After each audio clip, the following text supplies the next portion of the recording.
शिक्षा की अलग जगाने वाले महात्मा ज्योतिबा फुले, माता सावित्रीबाई फुले, आरक्षण के जनक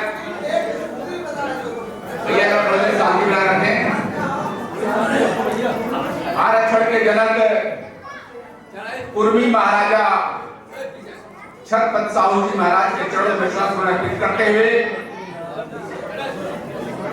भारतीय संविधान के निर्माता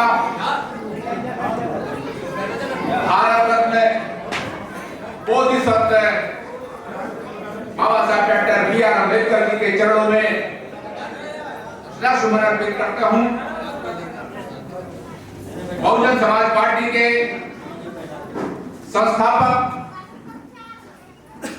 करोड़ों दलितों के मसीहा, पूरे बहुजन समाज में दलितों, बैकवर्डों, अमलितों के बीच में राजनीतिक अलग पैदा करने वाले माननीय कांशीराम साहब के चरणों में श्रद्धासुमन अर्पित करते हुए बहुजन समाज पार्टी की राष्ट्रीय अध्यक्ष, उत्तर प्रदेश की 4 बार मुख्यमंत्री रही बहन कुमारी मायावती जी के 68वें जन्मदिन पर पूरे कानपुर मंडल, विशेष रूप से औरैया जनपद की सभी भाइयों, बहनों, बच्चों की तरफ से 68वें जन्मदिन पर उन्हें कोटि-कोटि बधाई देता हूं कि हमारी बहना हजारों साल जिए, बाबा साहब डॉक्टर अम्बेडकर के मिशन को लेकर के आगे चले, यही हमारी कामना है। साथियों, काफी वक्ताओं ने अभी आपके बीच में अपने अपने विचार रखे हैं। मैं देख रहा हूं करीब आप लोग एक लंबे समय से 11 बजे से 4 बजने जा रहा है, इस ठंडक में आप लोग बैठे हैं। इससे एहसास हो गया कि बहुजन समाज पार्टी माननीय बहन जी में आस्था कितनी अटूट है हमारे इस बहुजन समाज के बीच में। लोग कहते हैं, विरोधी दल के लोग कहते हैं बहुजन समाज पार्टी खत्म हो रही है, लेकिन मैंने देखा कि हमारे भाई तो थोड़ा बहुत इधर बाहर निकल के टहल भी आए, लेकिन बड़ी हिम्मत के साथ हमारी बहनें डटी हैं, कहीं हिलने का काम नाम उन्होंने नहीं लिया। शुक्रिया अदा करता हूं, धन्यवाद अदा करता हूं कि अपनी बहन कुमारी मायावती जी का जन्मदिन आज इस कड़ाके की ठंड में मनाने के लिए काफी समय से आप लोग इस हाल के अंदर बैठे हुए हैं। साथियों, माननीय बहन जी की स्पीच आपने सुनी होगी। आज माननीय बहन जी ने कहा, हम आपसे कोई सोना चांदी ऐसा कुछ नहीं मांग रहे हैं, हम सब अपने समाज से, बहुजन समाज से अपील कर रहे हैं कि यदि हमें कुछ देना है, इस देश की बागडोर अगर आप बहुजन समाज के हाथों में दे देंगे, इस बहुजन समाज का सम्मान हो जाएगा।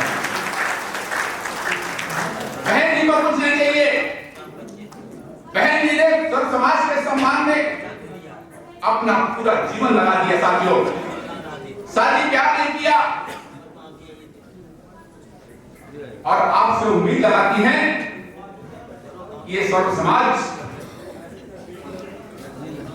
हमें यदि कुछ हमें दे रहा है तो 2024 के चुनाव में, जो लोकसभा का चुनाव होने जा रहा है, उस चुनाव में साथियों उत्तर प्रदेश से इतने सांसद आप जिता के भेज दो कि बिना बहुजन समाज पार्टी की कोई सरकार बनने ना पाए। सबसे बड़ा उपहार होगा ये।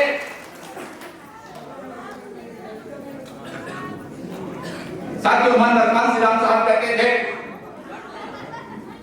हमें मजबूत नहीं मजबूर सरकार चाहिए। तो लोग उस समय लोग हंसी उड़ाते थे, विरोधी दल के लोग कहते थे कि पता नहीं क्या बोला करते हैं, मजबूत नहीं मजबूत सरकार चाहिए। बार बार चुनाव होने से खर्चे बढ़ते हैं, देश की आर्थिक स्थिति खराब होती है। लोग ये कहते थे, लेकिन आज लोग एहसास करते माननीय कांशीराम साहब के शब्द। लोग कहते हैं कि माननीय कांशीराम साहब सही कह गए, मजबूत नहीं मजबूत सरकार चाहिए। वो क्यों कहते थे? आज आपने केंद्र और प्रदेश में भारतीय जनता पार्टी की मजबूत की सरकार बना दी है। उस मजबूती का आज खामियाजा हम सभी समाज के लोग भुगत रहे हैं। वो संविधान बदलने पे आपदा है, वो एससी एक्ट को खत्म करने पे आपदा है, आरक्षण व्यवस्था को खत्म करने पे आपदा है, एक विशेष धर्म को आगे बढ़ा रहे हैं। ये कोई मानवता नहीं कहती साथी। यदि आज मजबूर सरकार होगी तो साथियों नरेंद्र मोदी को भी ये सोचना पड़ता, अमित शाह को भी ये सोचना पड़ता कि हमारे लोग जो समर्थन में हैं, हमें अपना समर्थन जो दे रहे हैं, वो ऐसा ना सरकार गिरा दे। इसलिए माननीय कांशीराम साहब कहते थे कि जब मजबूर सरकार होगी तो ठोस डिसीजन नहीं लिए जा सकते।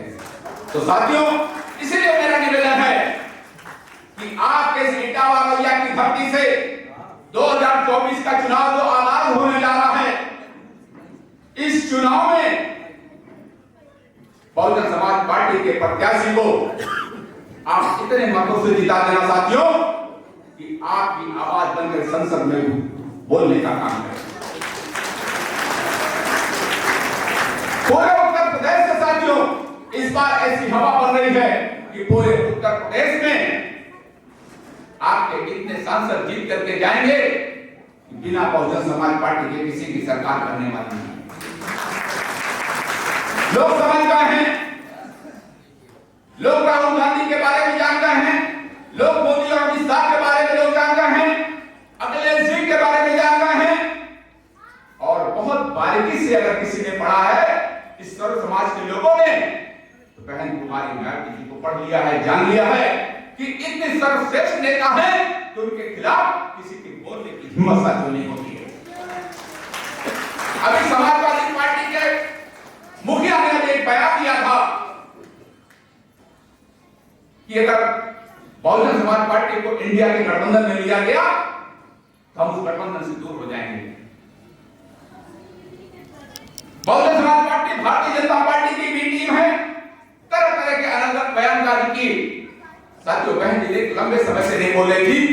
मैं कुछ अधिकारियों के बीच में बैठा था अपने कानपुर के अंदर, लोग कह रहे बहन जी कुछ बोल ही नहीं रही हैं। जब बहन जी ने प्रेस कॉन्फ्रेंस करके अपनी बात रखी, ट्वीट के मार्फत से अपनी बात रखी, तो साथियों समाजवादी पार्टी के मुखिया श्री अखिलेश यादव जी को अपने विधायक दल की बैठक बुला करके माफी मांगनी पड़ी। और माफी मांगकर यह भी कहा कि बहुजन समाज पार्टी के नेता बहन कुमारी मायावती जी सर्वश्रेष्ठ एक बड़ी नेता हैं, एक राष्ट्रीय नेता हैं, उनके बारे में कोई गलत बयानबाजी नहीं करेगा। आज तक आपने देखा समाजवादी पार्टी जब सदन करता है तो योगी जी और अखिलेश जी के बीच में नोक-झोंक होती है। तू अपने बाप का नहीं हुआ तो किसका होगा, तू इनका नहीं हुआ तो किसका होगा, इस तरह की टिप्पणियां होती सदन के अंदर। लेकिन कभी बहन जी के ऊपर कभी टिप्पणी करते देखा आपने? साथियों, एक नपी तुली भाषा बहन जी बोलती है, एक पढ़ी लिखी है, वो ऐसे समाज से आती है कि उन्होंने ये दिखा दिया कि हमारे गुरु माननीय कांशीराम साहब ने हमें क्या सिखाया है, लोगों का सम्मान, सब समाज का सम्मान करना सिखाया है। हम किसी का अगर सम्मान नहीं कर सकते हैं तो हम सम्मान करने का अधिकार नहीं। समाजवादी पार्टी के मुखिया का बयान आया, बहुत आनंद बातें की। माननीय बहन जी लोगों ने कहा, बहन जी कुछ बोल नहीं रही हैं। बहन जी ने प्रेस कॉन्फ्रेंस करके कहा कि लोगों, चाहे वो एनडीए गठबंधन हो चाहे इंडिया गठबंधन हो, लोगों के सभी पार्टियों के नेताओं को अपनी नपी तुली भाषा का इस्तेमाल करना चाहिए। सबने सुना होगा ये बात, बहन जी की बात को पढ़े, नपी तुली भाषा का इस्तेमाल पड़ जाए। वक्त परिवर्तनशील है, कब किसको जरूरत पड़ जाए इतना बड़बड़ापन ठीक नहीं है। तो साथियों आप बताइए उस नेता में इन नेता में कितना अंतर है? यह बड़प्पन है। लोगों ने तारीफ की कि बहन जी बहुत सूझबूझ के साथ बोलती हैं। हमारे समाज के लोग, दलित बैकर समाज के लोग भाई कहते हैं बहन जी सड़कों पे नहीं उतरती हैं, बहन जी धरना प्रदर्शन नहीं करती हैं। साथियों मैं आपसे कहना चाहता हूं, क्या धरना प्रदर्शन से सड़कों पे उतरने से आपका कल्याण हो जाएगा? वो नहीं हो सकता है। माननीय बहन जी ने पिछली बैठक के हमारे जिले के अध्यक्ष जी, मंडल प्रभारी सभी साथी हमारे साथ बैठे थे। बहन जी बैठक ले रही थी, बहन जी ने कहा आप लोग चाहते हो कि मैं सड़कों पे उतरूं, जनता की आवाज आ रही है, लेकिन क्या इससे सत्ता हासिल हो सकती है? इससे सत्ता हासिल नहीं होगी और किसी हमारी कोई बिगड़ी बातें बन भी नहीं सकती।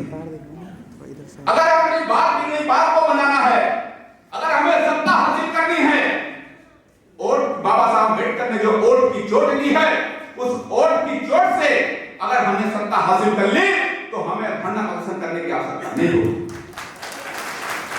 और अपनी सरकार बना लेंगे, अपनी बिगड़ी बातें बना लेंगे, और धरना प्रदर्शन से क्या उसका फायदा नुकसान क्या होगा? बहन जी ने बताया वो नुकसान यह होगा कि बहुजन समाज में ज्यादातर लोग मजदूर और कमेरा समाज के लोग हैं। लोग खेतों में काम करते हैं, मजदूरी करते हैं, प्राइवेट नौकरियां करते हैं। आज बहन जी ने अगर जैसे आज हमारे भाई बहन इस हाल के अंदर 4-5 घंटे से लगातार बैठे साथियों, इसी तरीके से अगर आज बहन जी आवाज लगा दे कि आज लखनऊ को फेरना है, लखनऊ जाम करना है या दिल्ली जाम करना है, तो साथियों मैं समझता हूं कि हमारा कोई घर से कोई एक सदस्य नहीं बचेगा, सब बहन जी के आह्वान में निकल पड़ेंगे और पूरा भारत अस्त-व्यस्त हो जाएगा। उससे क्या मिलना है? बहन जी ने कहा मैं जानती हूं मेरी बहनें, मेरी बेटियां, मेरे भाई, मेरे पिता को लोग सब लोग निकल आएंगे, लेकिन उससे कल्याण नहीं होना, क्योंकि आपकी सरकार नहीं है। जिसकी सरकार को उठा के जेलों में बंद कर देंगे, कहीं लाठी मारी जाएगी, उनके हाथ पैर टूट जाएंगे, और शाम को जब वो अपने घर नहीं जाएंगे तो उनके बच्चे कहेंगे पापा आज घर नहीं आए, उनके पैर टूट गए या जेल चले गए। तो उनके बच्चे, उनकी पत्नियां मालूम क्या कहेंगी? क्या बहन जी ने बुलाया था, क्या तुम्हें मिल गया? जो थाने चौकी में चले वहां धरना प्रदर्शन करने चले गए और जेलों में ठूस देख तुम्हारे हाथ पैर टूट गए। बहन जी ने कहा हमें वो काम नहीं करना है, क्योंकि वो डेली कमाते हैं, शाम को अपने दाल और रोटी की व्यवस्था करके अपने घर में ले जाते हैं, तब उनके बच्चों का पेट पलता है।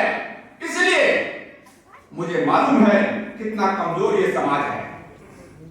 यदि हासिल करना है कुछ, वोट की चोट से अगर हासिल कर लोगे साथियों, वोट की चोट इतनी बड़ी चोट है, अगर सत्ता हासिल कर लोगे तो आपकी सारी बातें बिगड़ी बातें बन जाएंगी। बहन जी की सोच कितनी विराट सोच है, समाज के प्रति कितनी सोच है, इनके बच्चे भूखे ना मरने पाए, इनकी कमाई ना रुकने पाए, ये कहीं जेलों में ले जाए, उनको ये चिंता करें कि विपक्षी सरकार हमारी जो बैठी हुई है वो सरकार के लोग कहीं लाठियों ना ठूस दें, लाठियां ना मारे इनको और जेलों में ना ठूस दें इनको। ये सोच बहन जी की है। इसलिए मेरा निवेदन है जब जब चुनाव आयोग द्वारा निर्देश होता है कि अपनी पोलिंग स्टेशनों पे जाकर के अपने बीएलओ के मार्फत हमारे सेक्टर बूथ के पदाधिकारी अगर नहीं भी जाते हैं, जाते भी हैं, उनकी भी जिम्मेदारी बनती है, मेरी व्यक्तिगत की खुद जिम्मेदारी बनती है कि वोटर लिस्ट में जाकर अपना नाम देखें कि मेरा नाम उस लिस्ट में है या नहीं, मेरे परिवार के सदस्यों का नाम उस लिस्ट में है या नहीं है।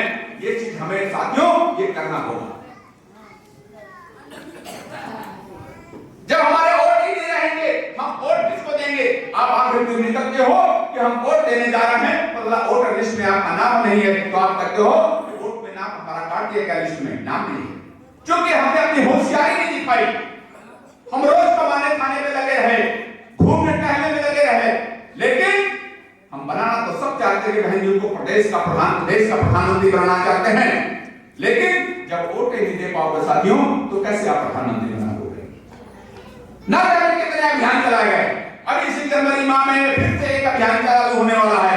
मेरा आपसे हाथ जोड़कर विनम्र निवेदन है कि सभी माताएं बहनें भाई सभी सुन लें, अपने वोटों को देखिए, अपने पोलिंग स्टेशन पे जाकर के देखिए कि हमारे वोट को काटा तो नहीं गया है, हमारे वोट उसमें है या नहीं है। ये जीत, ये लड़ाई सबसे पहली लड़ाई हमारे साथ। तमाम साथी हमारे कहते बहन जी ने क्या किया, हमारा बीच में गुमराह करने के लिए आते हैं। बहन जी घरों में घर से नहीं निकल रही। आप बताइए, बहन जी 8 साल की उम्र हो गई, उसके बावजूद भी विरोधी दल के लोग इतना घबराते हैं कि बहन जी ने अगर एक आवाज लगा दी तो इस देश के अंदर पता नहीं क्या हो सकता है। आपको याद होगा 2 अप्रैल 2018 की घटना। भारतीय जनता पार्टी ने SC/ST एक्ट को खत्म करने का काम किया। माननीय बहन जी के निर्देश पे पूरे देश के अंदर बहुजन समाज पार्टी का एक कार्यकर्ता, दलित समाज का एक कार्यकर्ता साथियों घर से निकल पड़ा और सड़कें जाम कर दी। यही नहीं, मध्य प्रदेश, राजस्थान, गुजरात, उत्तर प्रदेश सभी राज्यों में सड़कें जाम हो गई और भारतीय जनता पार्टी के मुखिया तथा वर्तमान के प्रधानमंत्री नरेंद्र मोदी जी को SC/ST एक्ट को जो खत्म किया था उसको रातों रात वापस करना पड़ गया था। बहन जी घर से तो नहीं निकली थी, सड़क पर तो नहीं आई थी, उन्होंने सिर्फ निर्देश दिया था अपने कार्यकर्ताओं को। और उसके बाद भी कुछ ऐसे लोग हैं जो हमारे आपके बीच में घुस जाते हैं, हुड़दंग करते हैं, गुंडागर्दी करते हैं। उसके तहत मध्य प्रदेश और राजस्थान के अंदर साथियों हमारे कार्यकर्ताओं को जेलों में ठूसने का काम किया गया, जेलों में बंद कर दिया गया। जब वहां पे कांग्रेस, दोनों जगह मध्य प्रदेश और राजस्थान में कांग्रेस की सरकार बनी, हमारे राजस्थान में 7 विधायक थे, MP में हमारे 6 थे। साथियों बहुजन समाज पार्टी के मुखिया बहन कुमारी नागरी ने कांग्रेस को समर्थन देने का काम किया। बहन जी ने कहा हम कांग्रेस को समर्थन दे रहे हैं। आप लोग कहते हो बहन गठबंधन नहीं करती है। आप यही से सोचना, बहन जी ने क्या किया कि समर्थन दे दिया कांग्रेस को दोनों जगहों पे, दोनों स्टेटों में उनकी सरकार थी। बहन जी ने कहा मेरी 2 शर्तें सिर्फ हैं, जो बेगुनाह भाई बहन हमारे 2 अप्रैल 2018 में जेलों में गए हैं या उनको पे मुकदमे लगे हैं, उन मुकदमे को वापस लिया जाए, जो जेलों में बंद उनको बाहर किया जाए। कांग्रेस पार्टी को राजस्थान और मध्य प्रदेश में साथियों एक शर्त मान करके उनको बाहर करना पड़ा। उसके बाद कांग्रेस ने क्या खेल खेला, राजस्थान में हमारे 7 विधायकों को तोड़ के अपने दल में विलय कर लिया, मध्य प्रदेश में तोड़ के हमें विलय कर लिया। फिर कांग्रेस के लोग कहते हैं बहन जी जो है गठबंधन नहीं कर रहे, आप हमारे साथ कुठाराघात कर रहे हो, हम बिना किसी शर्त के हम आपको समर्थन दे रहे हैं और आप हमारे साथ पीठ में छुरी भोंकने का काम कर रहे हैं। इसलिए तमाम साथी आपके बीच में आते आपको गुमराह करने का काम करेंगे कि बहन जी किसी गठबंधन में नहीं जा रहे हैं। साथियों बहन जी ने स्पष्ट शब्दों में कह दिया कि ना हम इंडिया गठबंधन में रहेंगे, ना NDA गठबंधन में रहेंगे। हमारा गठबंधन होगा तो सर्व समाज से गठबंधन होगा। बहन जी ने अपनी मीटिंग में इसका स्पष्ट निर्देश दिए। बहन जी ने कहा कि आप कुशवाहा समाज के पास जाइए, आप ब्राह्मण समाज के पास जाइए, आप प्रजापति समाज के साथ जाइए, आप नाई समाज के पास जाइए, वाल्मीकि समाज के पास जाइए, सभी जातियों के सभी लोगों के पास जाइए और आपसी भाईचारा बनाइए। वो जो 2007 में आपसी गठजोड़ से जो सरकार बनी थी, वो गठजोड़ हमारा गठबंधन हो जाएगा सब समाज के बीच में, तो हम सरकार बना लेंगे। हमें वो गठबंधन बनाना है। बहन जी ने क्यों कहा, अभी हमारे महेंद्र पाल जी अभी बता रहे थे विस्तार से, बैकवर्ड समाज को कांग्रेस पार्टी की सरकार थी या भारतीय जनता पार्टी की सरकार थी, साथियों किसी ने सम्मान देने का काम नहीं किया। पाल समाज के कई भागवत पाल से लेकर दयाराम पाल तक साथियों, वर्तमान में विश्वनाथ पाल जैसे लोगों को प्रदेश का अध्यक्ष बनाया, किसी दल ने उनको भागीदारी नहीं दी थी। कुशवाहा समाज में बाबू सिंह कुशवाहा, स्वामी प्रसाद मौर्य, आर.एस. कुशवाहा, ना जाने कितने कुशवाहा साथ के सैनी समाज को बहन जी ने मंत्री बनाने का काम किया। बहन जी ने कहा कि मेरे बारे में, मेरे कार्यों के बारे में मेरे 4 बार के शासनकाल हैं, उन व्यक्तियों को तो उनके बीच में बताने का तो काम करो। मैं इसलिए आपको बता रहा हूं, जब कभी डिस्कस हो, आपस में अपनी चर्चा हो, आप बैठो तो बता सकते हो कि कुशवाहा समाज को बहुजन समाज पार्टी के नेता ने क्या क्या दिया है। हमारा पटेल समाज के छूता नहीं है। पटेल समाज श्री परशुराम वर्मा को सबसे पहले विधानसभा का स्पीकर बना करके साथी दिया था। रामकांत वर्मा को वन मंत्री बना करके दिया था। राजभर समाज को स्पीकर बना करके विधानसभा का स्पीकर बना करके दिया था। यही नहीं साथियों, नाई समाज को कोई भागीदारी नहीं मिलती है। हीरा ठाकुर को एमएलसी बना करके बहन जी ने राज्य मंत्री का दर्जा दिया था। एक ही नहीं, रामचंद्र प्रधान लखनऊ के रहने वाले जो नाई समाज से हैं, उनको एमएलसी बनाया और उनकी पत्नी को चेयरमैन बनाने का काम बहन जी ने किया। साथियों, वाल्मीकि समाज से हमारे अशोक कालिया जी हैं, उनको चेयर सफाई आयोग का चेयरमैन बनाया बहन जी ने। लोग कहते हैं बसपा ने क्या किया।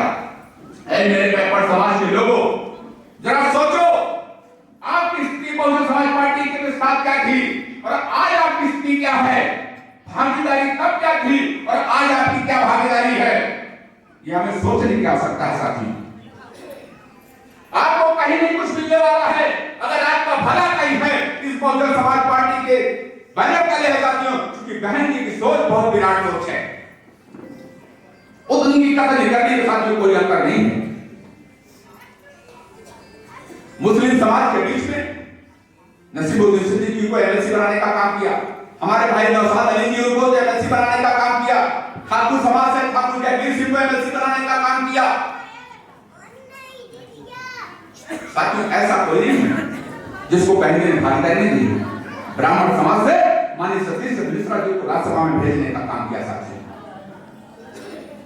आपके बगल के को राज्यसभा में भेजने का काम किया। त्रिभुवन दत्त को